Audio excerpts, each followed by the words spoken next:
28 सितंबर से 2 अक्टूबर तक कांग्रेस पार्टी द्वारा संविधान सत्याग्रह पदयात्रा का आयोजन किया जा रहा है। यात्रा की शुरुआत दीक्षा भूमि नागपुर से होगी और समापन गांधी जयंती पर सेवाग्राम में होगा। इस पदयात्रा में तुषार गांधी और प्रदेशाध्यक्ष हर्षवर्धन सपकाल प्रमुख रूप से शामिल होंगे।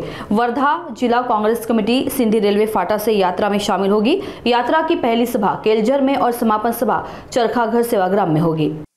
देशातील सध्याची परिस्थिती पाहता काँग्रेसतर्फे संविधान सत्याग्रह यात्रा पदयात्रा दिनांक 28 सप्टेंबर दीक्षाभूमीपासून निघून 2 ऑक्टोबर सेवाग्राम येथे त्याचा समारोप होणार आहे।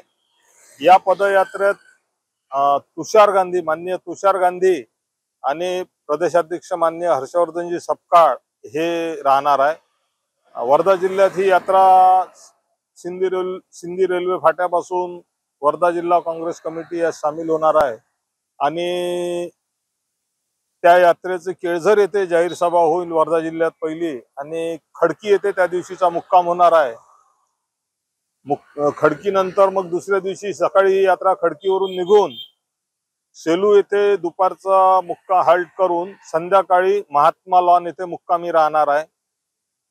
2 ऑक्टोबर रोजी सकाळी वर्धा शहरातून डॉक्टर बाबासाहेब आंबेडकर यांच्या पुतळ्याला माल्यार्पण करून गांधीजींच्या पुतळ्याला माल्यार्पण करून ही पदयात्रा चरखा भवन येथे पोहोचणार आहे आणि चरखा भवन येथे एक जाहीर सभा होणार आहे। तर सर्व काँग्रेसचे लोक, संविधान प्रेमी लोक, संविधानाच्या विचाराचे लोक या यात्रेत सहभागी होणार आहेत।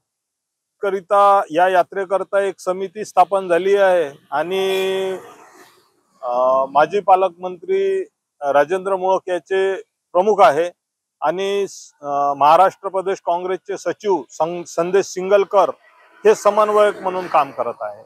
यांच्या खाली ही यात्रा होणार आहे।